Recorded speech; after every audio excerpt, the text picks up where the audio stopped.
Hey guys, this is Kev Ryan, and today I'm going to be talking about the army update that came with Operation Blackwind. To be specific, I'll be looking at how this army update affects Steel Phalanx, and to be even more specific, I'll be looking at how this army update affects my favorite archetype of lists in Steel Phalanx, the Big Boy list. If you are a longtime fan of the channel, you are no doubt aware of the Big Boy list. It seems like half the battle reports on this channel are about me playing the Big Boy list against someone else.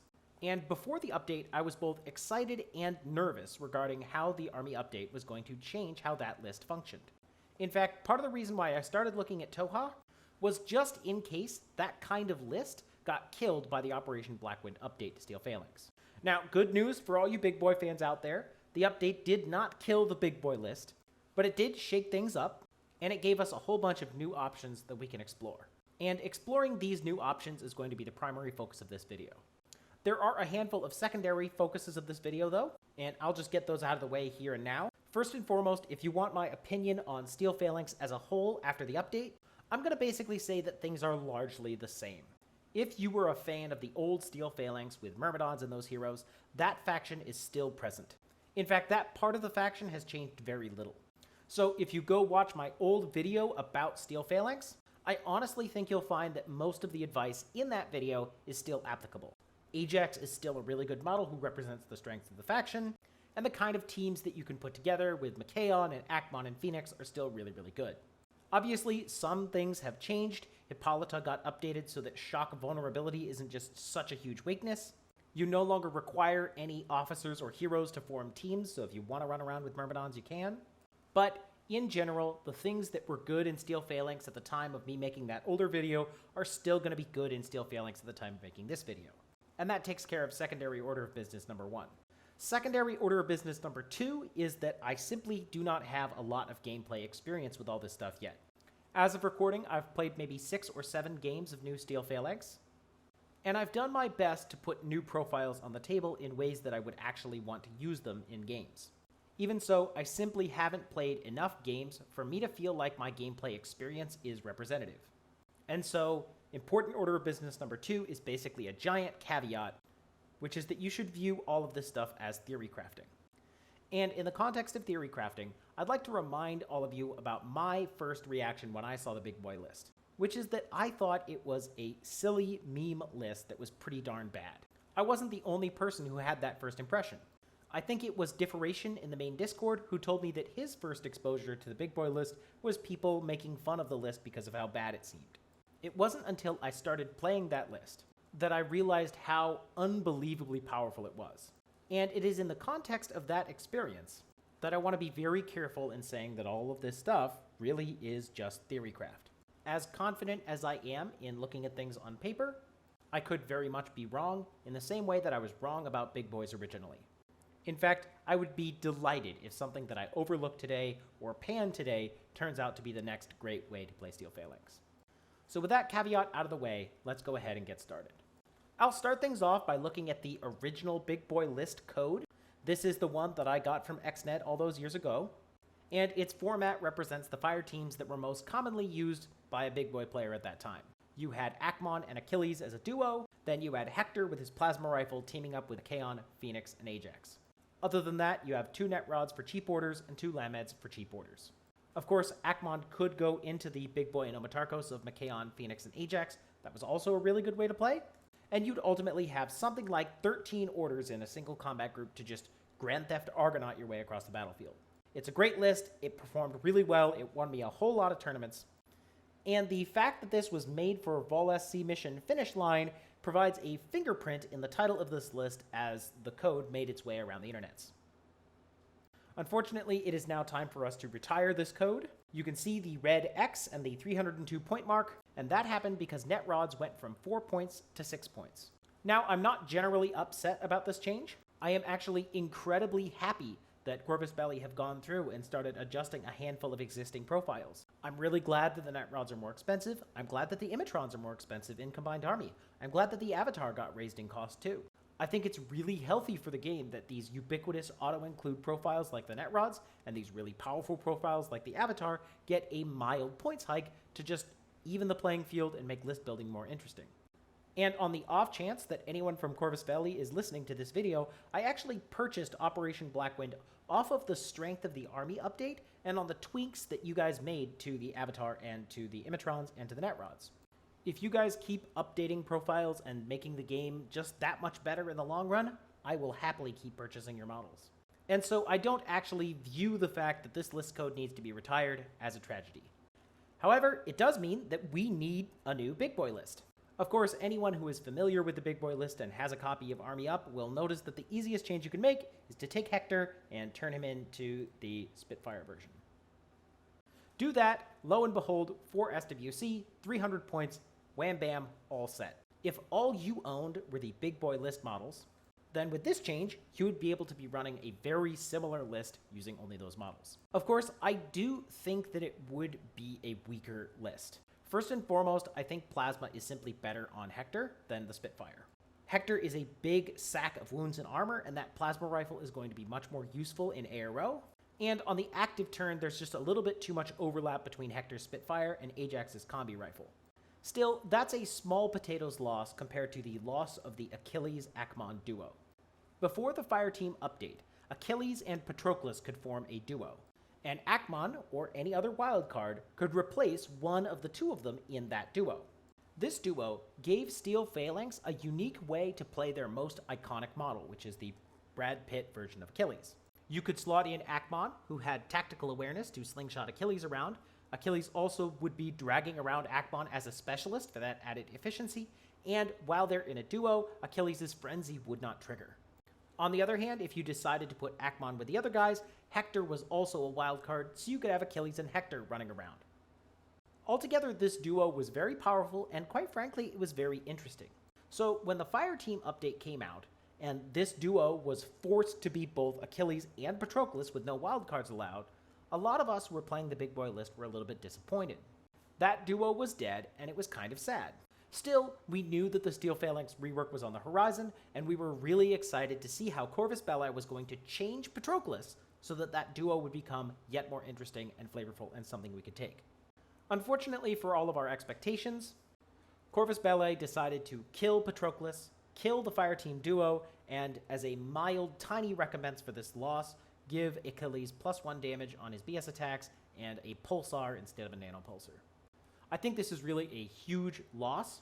Achilles is so iconic in Steel Phalanx, and the only way to play models interestingly in a sectorial is to have them be in fire teams. So it is with a little wistfulness that I bid farewell to the Achilles duo and all of the interesting flexibility that it gave to Achilles and to the big boy list in general.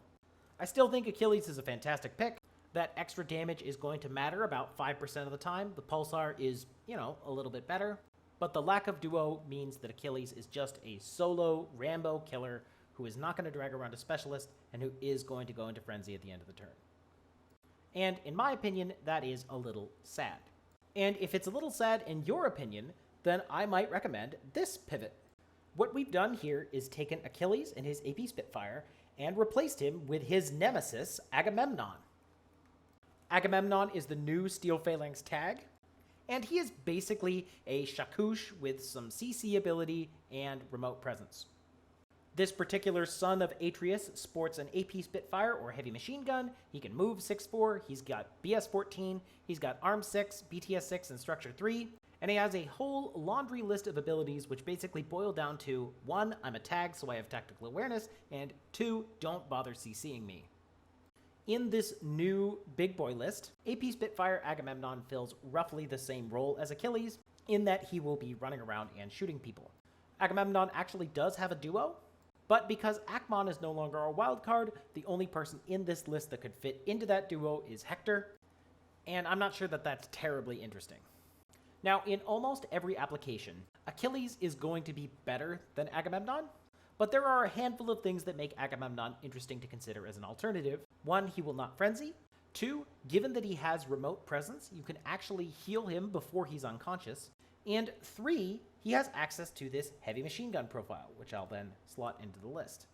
I wouldn't typically note a heavy machine gun as being all that interesting, but in this specific list and in this specific faction, having some sort of long-range gun, which is backed up by a lot of wounds and a lot of armor, and which has a high BS and that extra damage from being a tag, is going to be at least a little interesting. If your opponent has put up a lot of trash on ARO, like Flash Pulse bots and TR bots and War Cores, then it might make sense to spend your turn running Agamemnon around shooting things with that HMG. And if he does take a wound, you can just fix him with Akbon and get him back to full strength very safely. The heavy machine gun will also have better range bands in ARO, so if you are using this guy as the sort of disposable ARO piece that I used to use Achilles for, I think that the heavy machine gun will help there too. Small potatoes, sure, but I think those small potatoes might add up to at least be an interesting thing worth trying. The last thing that I definitely want to remind you of is that Agamemnon the Atreides has inside himself a Carcata specialist bot. What this means is that as Agamemnon runs around gunfighting things, he also has a, admittedly, willpower 11 specialist that can pop out and push a button. That flexibility makes him a lot more like the old Achilles duo than the modern Achilles does without his duo. And, in my opinion, that's at least a little interesting. Otherwise, the list really is basically just the same. You've got your big boy Nomotarchos of Akmon, Machaon, Phoenix, and Ajax.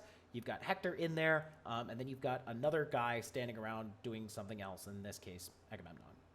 The only other thing that I will say about this list is it provides the template for our first category of other big boy lists, which basically is what happens if we get rid of Achilles now that he doesn't have his duo and replace him with something else.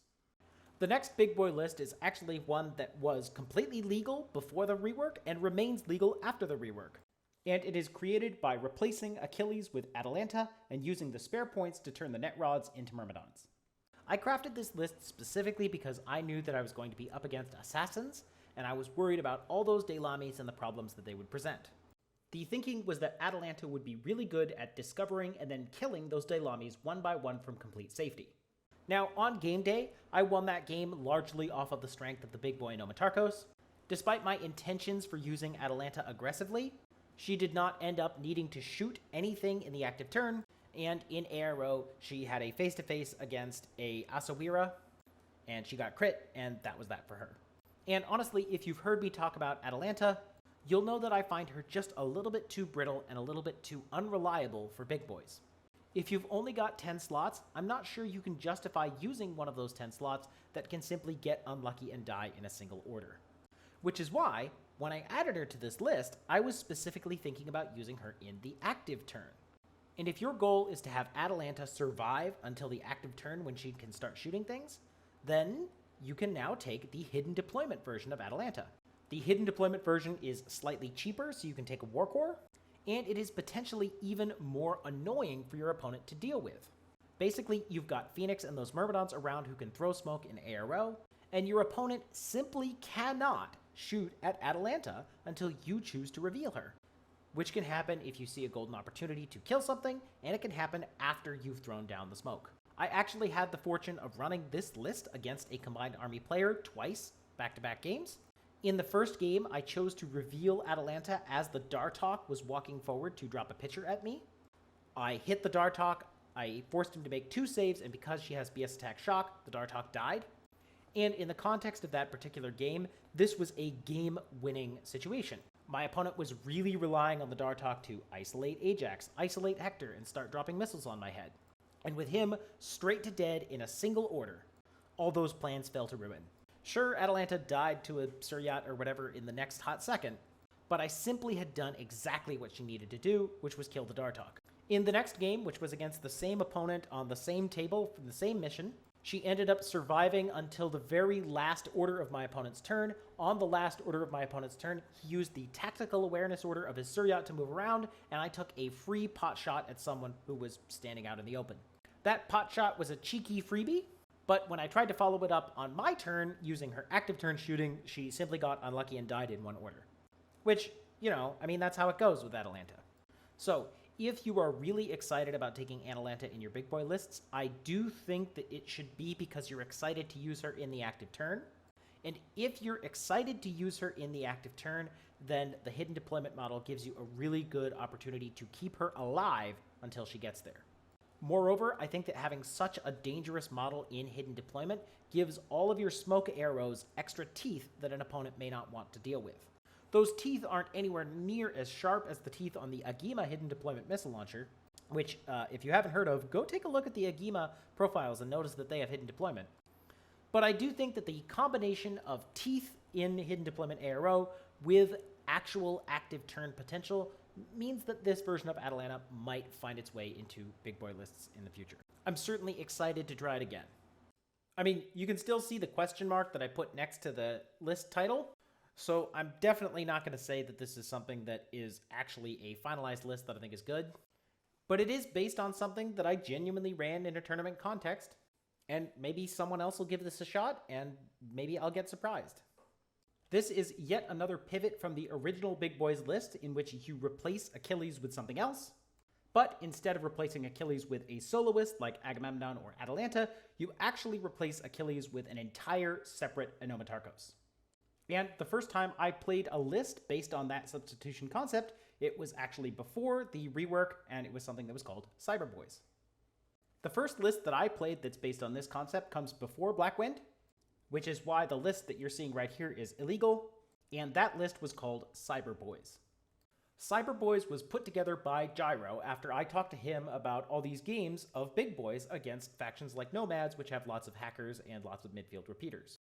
Basically, the midfield repeaters made it hard for me to attack with Ajax, and the pitchers and fast pandas of the hecklers meant that Hector was getting isolated.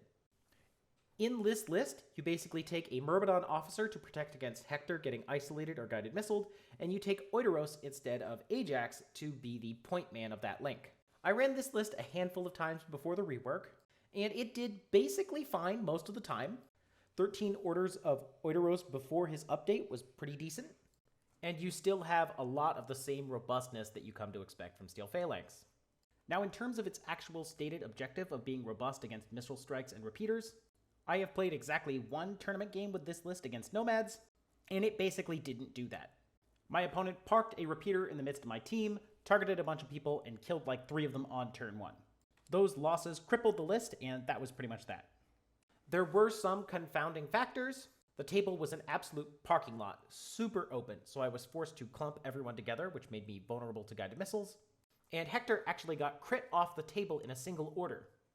But even for all that, I still drew the conclusion that this list was not robust against guided missiles and hacking in the way that it needed to be.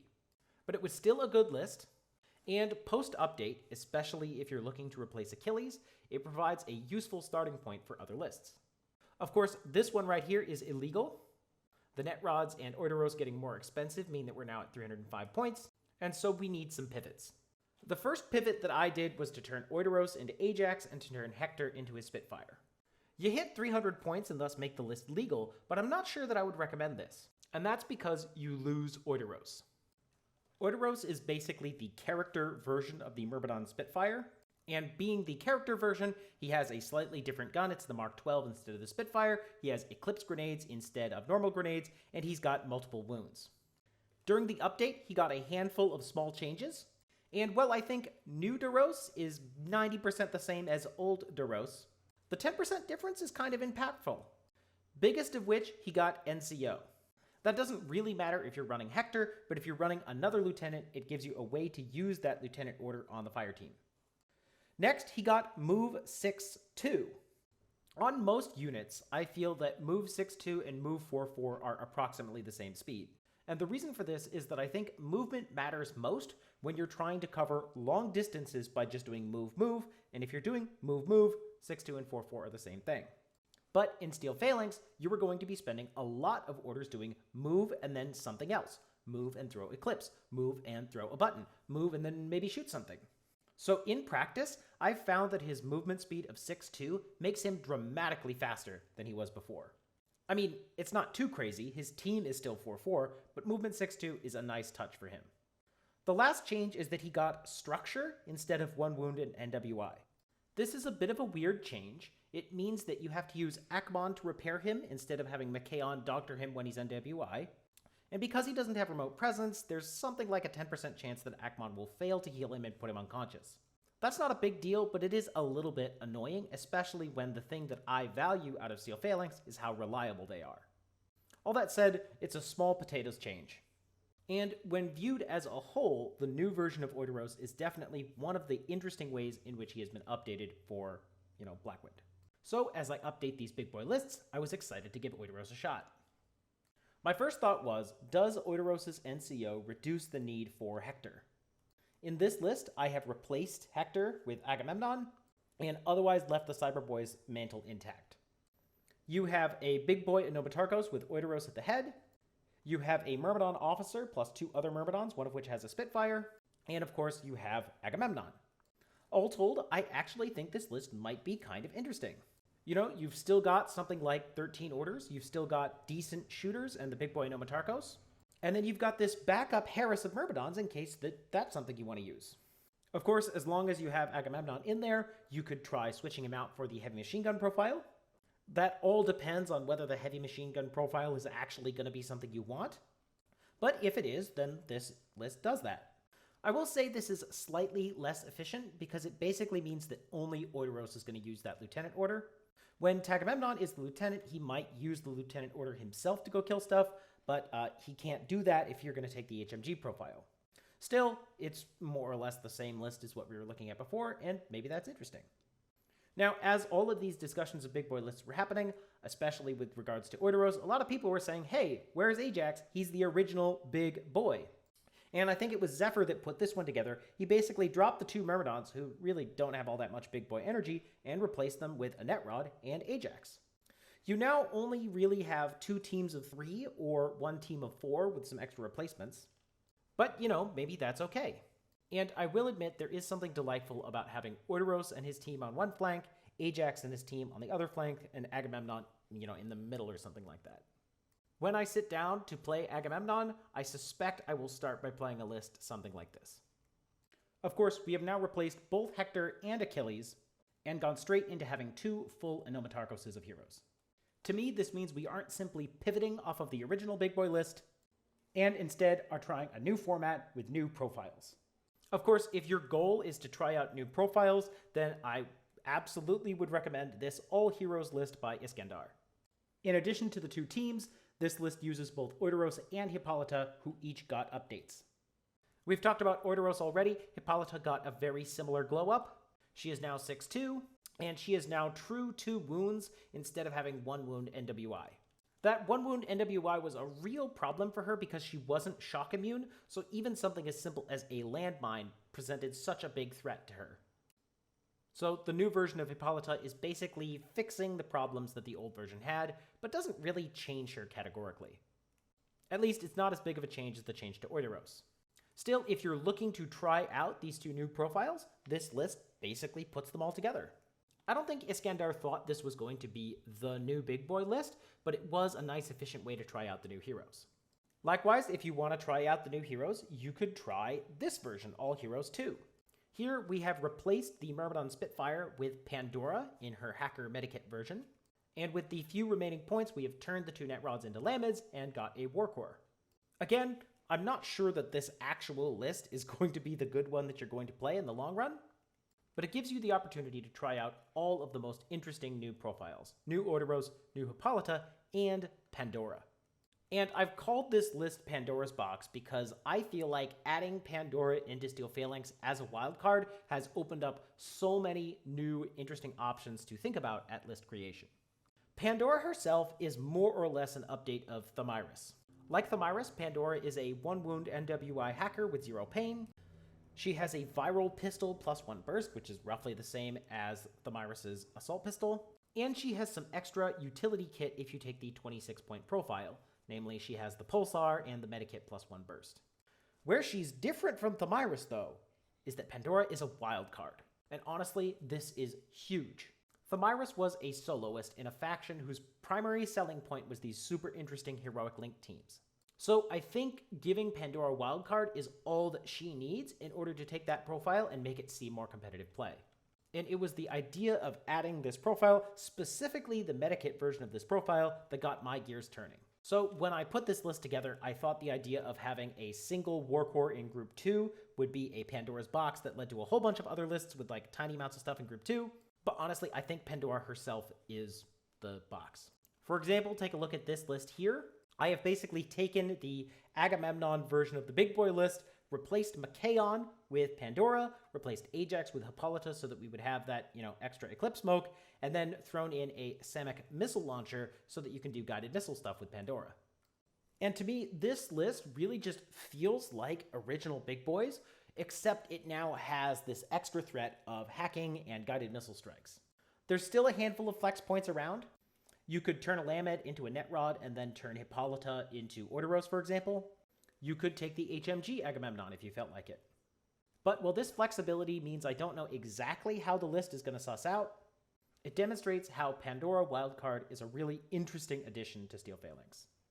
And honestly, it made me start going a little bit crazy on this stuff. Here, I dropped the missile launcher and added in a Probot and a Warcore. The thinking here is that guided missile is often a trap. The first time I played Pandora, I threw pitchers next to, I think it was Saladin, spent 3 orders failing to target him, and then gave up.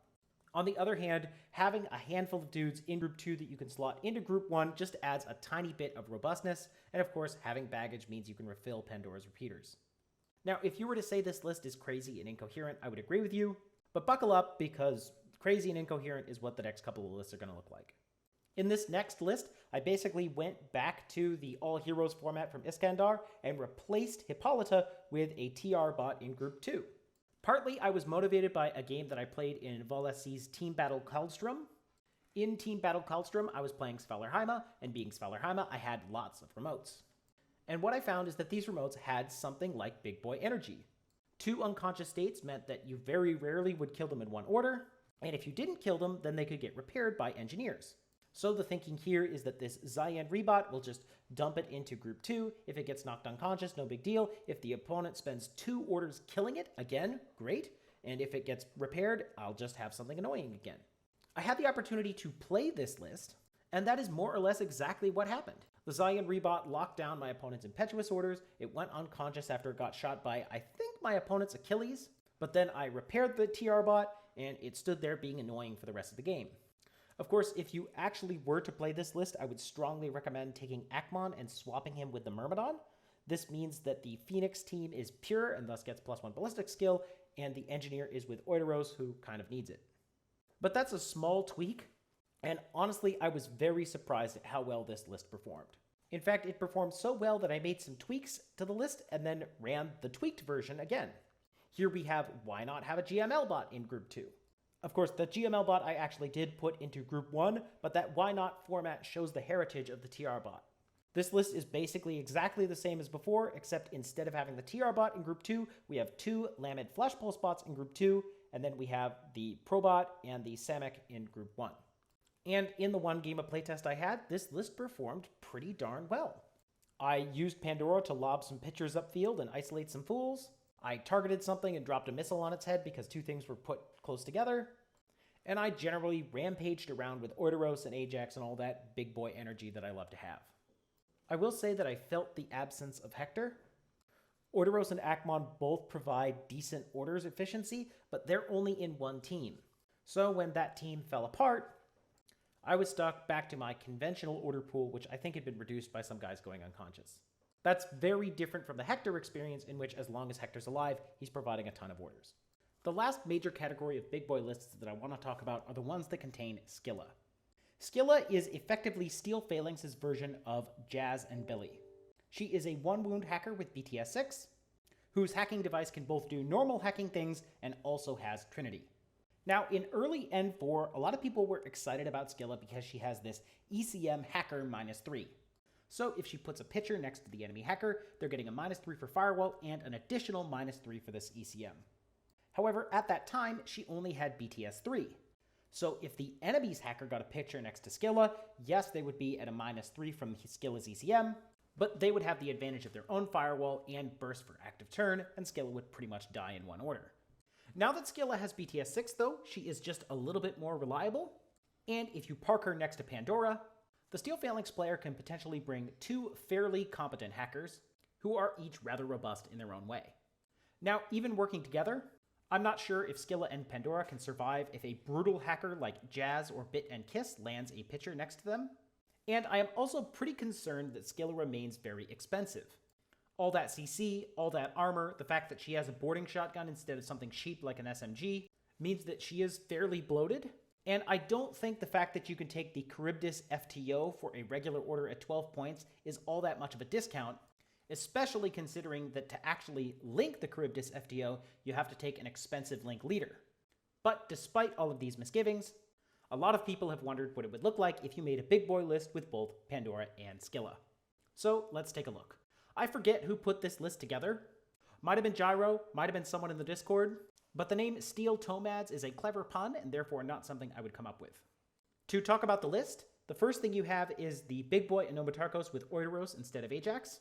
With NCO and Tactical Awareness, you could potentially Alpha Strike with 12 orders of these guys. Meanwhile, the second team is the Machi, Hippolyta, and Skilla FTO.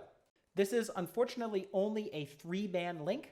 Pandora would love to join, but despite this link being a Steel Phalanx fire team, and despite the core identity of Steel Phalanx as being the one with 4-man links, we are sadly restricted to only Duo and Harris options, which means that Pandora, while available, is going to have to be a spare member for either the big boy Nomatarchos above or the Steel Phalanx Harris below.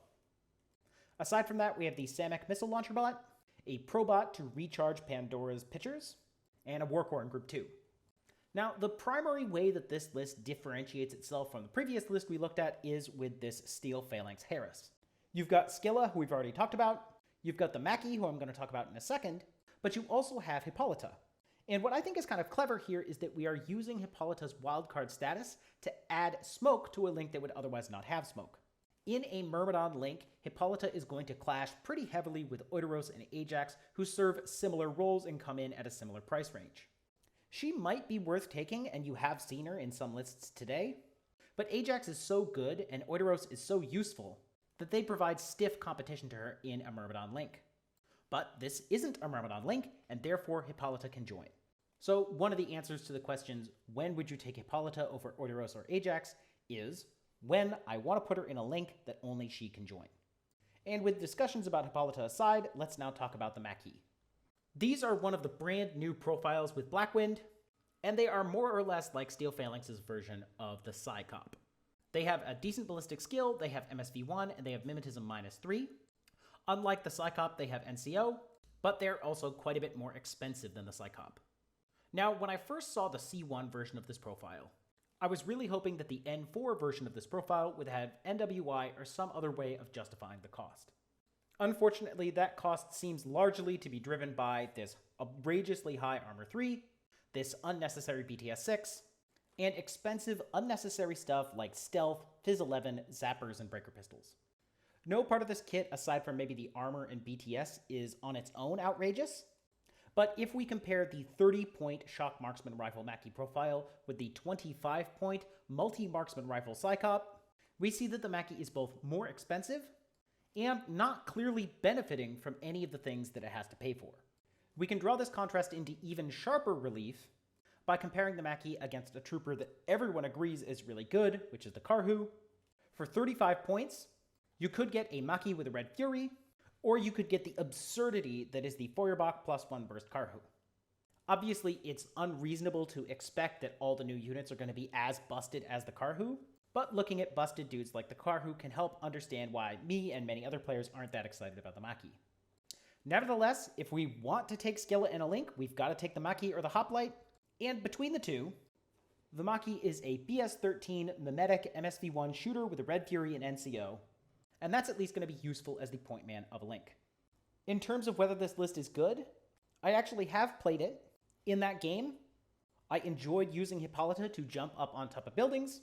I tried without success to throw repeaters at things and guided missile strike them. This was that game where I tried to target Saladin, so maybe I picked the wrong target. But it was at least a little interesting that I could move and then try to spotlight, so I was getting half of a movement out of each of those orders. The Machi did manage to shoot some stuff, which was nice. And on the last turn of the game, I dissolved the link and let Hippolyta just rocket forward with impetuousness, which enabled her to score a game-winning kill of Saladin. During that run, she used her impetuousness, her super jump, her 6-2 movement speed, her eclipse grenades, and her better CC relative to Oideros, and honestly more or less convinced me that Hippolyta in a team like this is a worthy use of her points. The team might be too expensive. But it was interesting enough to make me want to talk about a variation on that team, which comes from replacing Hippolyta with Teucer. Teucer did get a change from his early N4 version. He is now basically a named Maki with a Feuerback. He can join a Steel Phalanx Harris, though you still need someone like a Maki to form it. And while Makis are kind of like Karhus, and Feuerbacks definitely are the Karhu weapon, Teucer is unfortunately not a Karhu. At 39 points, he is quite expensive.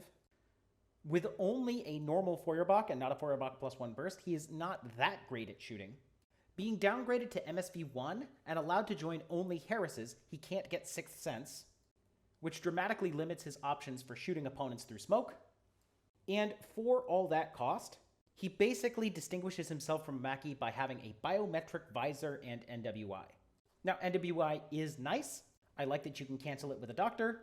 I like that it gives you a little extra staying power. But it is not enough to justify the massive cost that this guy has. And why on earth does he have a biometric visor? I mean, seriously, the biometric visor is one of the most pointless pieces of equipment in the entire game. And because Teucer is a prime target for assassination anyway, if he does bother trying to discover someone, they're just going to stab him in the face or shoot him. Now, I don't know how much a biometric visor costs, but Teucer is already so expensive that he doesn't need that extra bloat. Honestly, I am surprised that they managed to mess Teucer up so much. When we saw that Teucer would be able to link, we all were like, ah, yes, finally, that's exactly what this guy needs in order to make him competitive with Atalanta.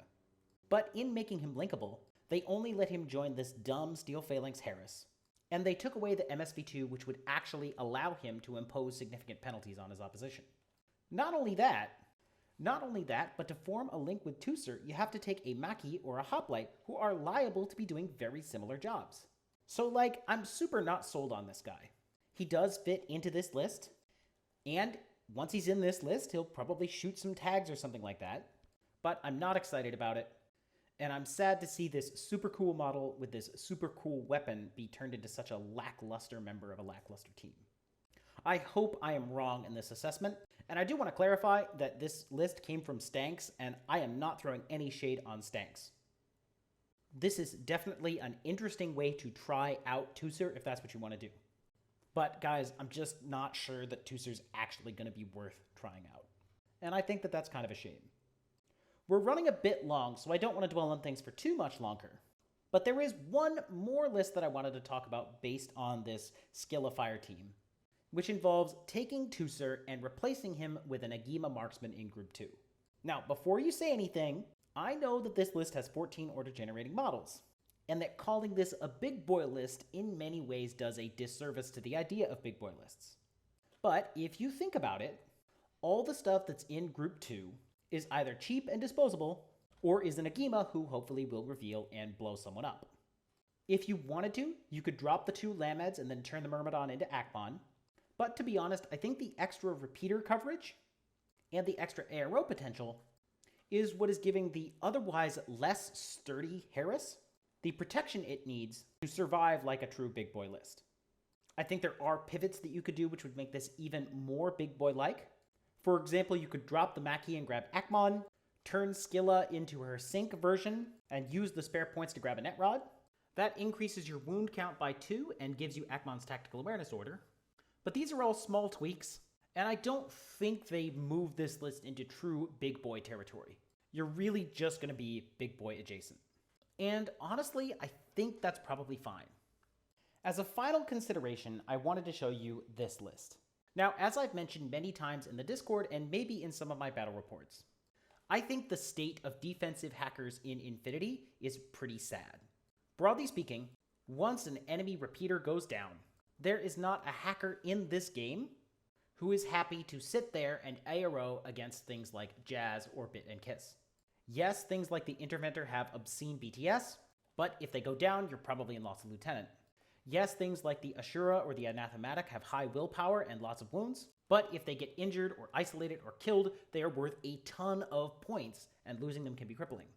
Even someone like Jazz, who is so oppressive in the active turn, cannot reliably defend herself if the enemy gets a picture near her.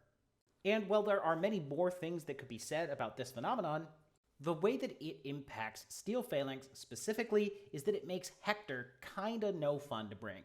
I love Hector, he's really good, and his power of giving 2 extra orders into the main combat group is super unique and super powerful. But every tournament game that I've lost with Steel Phalanx has involved a heckler with Fast Panda, or Bit and Kiss with a pitcher, dropping a repeater next to me, and either isolating Hector, or isolating Ajax, or targeting Phoenix and then blowing him up. And before the rework, these things happened to me with almost no interaction. I mean, before the rework, there was literally nothing that could be done to stop a withheld heckler from walking up to my deployment zone, dropping a Fast Panda in the middle of my link team, and then starting hacking me. Even if I discovered the heckler, he would still have enough movement to put the Fast Panda so that Hector was in repeater range. After the rework, I could take a Thyreos Mind Layer and hope that that stops the heckler, but it would do nothing to address the fundamental issue. There was almost no interaction that you can have with the enemy hacker that isn't die to their trinity or get lucky and survive. This list represents my best and last attempt to change that fact for Steel Phalanx. You have Skilla, who has that ECM and BTS 6. You have Pandora, who has that Whip 14, which is pretty nice, and no wounding cap. And Skilla can link with Hector, which gives her a firewall. Sadly, because this is a 3-man link, you can't get Pandora in there. But even if she could join, the fact that she wants to Oblivion and Skilla wants to Trinity means that they couldn't ARO in the same link anyway. Now, having put this all together and running the numbers, if Jazz or Bit and Kiss does drop a repeater next to your link, then there is a fairly decent chance that either Pandora will isolate the hacker or Skilla will kill the hacker before they manage to take out both Pandora and Skilla. Moreover, if they do decide to ignore Skilla and Pandora and go straight to isolate Hector, they've only got about a 50% chance that they isolate him, and in return, they're eating about a 50% chance that they go unconscious or take an Oblivion from Pandora. So what we have here is probably the 2 best hackers in the game in terms of survivability and stacking negative mods against an enemy. And at 54 points and working together, they give you about a 50-50 shot at stopping 18-point Jazz from doing her dirty work. These are by no means good odds, but they are the best odds that Steel Phalanx can offer while remaining cost-effective, and maybe that will be enough. The only other thing that I want to remark about this list is that one of the things making it viable are Pandora's medikits +1 burst. You'll notice that Machaon is not present, and instead we're relying on Oideros to provide Eclipse coverage. Agamemnon can repair Oideros, but when it comes to canceling NWI on Phoenix or Hector, we're going to be relying on Pandora. And this pivot, replacing Machaon with Pandora's medikits, is the last pivot or substitution that I think is worth thinking about for big boys in your lists. Broadly speaking, it's hard to make substitutions in Steel Phalanx lists. The heroes cost what they cost and do what they do. And it's really hard to replace a character with a cheaper version without fundamentally changing what that character adds to the list. Now, a lot has been fundamentally changed by replacing Machaon with Pandora. I mean, Pandora's a hacker for crying out loud. But this overall pivot of Ajax to Oideros and Machaon to Pandora still gives you Eclipse, a good shooter, and a healer, and it frees up some points that let you do something different from normal. Like whatever it is we're doing here. And honestly, that added flexibility is indeed really interesting. I'll close out by saying that I'm really excited about the way that Operation Blackwind changed infiNity. I mostly like the way that Steel Phalanx got tweaked, I really like that other factions got tweaked, and I am optimistic that Corvus Belli is going to be introducing small changes like these in the future. In fact, as I already mentioned, I pre-ordered Operation Blackwind off of the strength of the army changes. I own plenty of Steel Phalanx and I painted them and I like my models. But I invest my time in infiNity because it's a really good game. And I am more than happy to spend money buying these, frankly, beautiful models if it will help Corvus Belli to continue to update the game that they play in the future. And I really hope that they do. Anyway, that pretty much wraps up things for me. I have had a lot of fun thinking about big boy lists, both in this video and in the Discord. I did not get a chance to touch on all the lists that people have created, and if one of the lists that I missed turns out to be the next great big boy list, then I'm excited to see which one it is. Of course, if old big boy list with its mild pivot is going to be the next great thing, then I'm going to have a lot of fun running those guys as well. And with that, I will say thanks for watching, and I hope to catch you around.